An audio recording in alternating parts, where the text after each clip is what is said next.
The second problem in our categorical logic homework for syllogisms, again, comes from section 5.1, problem set 3, problem number 2. Our instructions are reconstruct the syllogistic forms from the following combinations of mood and figure.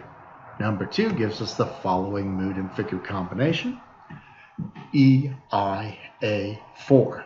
Now, we'll recall that our mood gives us the letter names for each of the categorical statements in our syllogism in the order they appear in the standard form. So our first letter gives us the letter name of the major premise. The second letter gives us the letter name of the minor premise. And the third letter gives us the letter name of the conclusion. So now we start by using those letter names to give us the quantifiers and copula for the major, the minor, and then the conclusion. Major premise is a type E, universal negative. That means that our quantifier is no, our copula is R. Our second letter, the letter name of the minor premise, is a type I, particular affirmative. Our quantifier is some, our copula is R. Our third letter, the letter name for the conclusion, is a type A. Now, since the conclusion, we know the minor term is the subject of the conclusion, the major term is the predicate of the conclusion, we can introduce letters for those terms.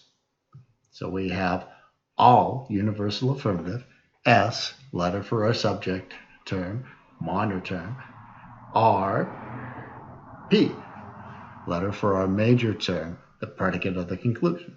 Now we know that the predicate of the conclusion goes in that first premise, the major premise. The subject of the conclusion, the minor term, goes in the second premise, the minor premise. But we don't know where until we put in our middle terms. And our middle terms, their relative position can be found out by looking at that figure. So we look at that figure. It's a figure 4.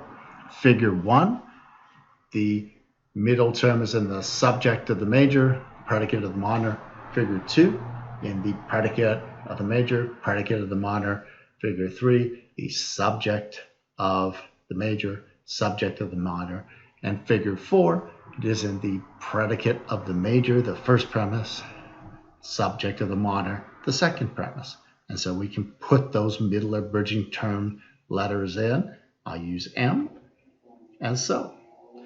Now, P, our major term, the predicate of the conclusion, goes in the first premise, the major premise. S, subject of the conclusion, the minor term, goes in the second premise, the minor premise, like so. And we've reconstructed the logical form of the argument from the mood and figure.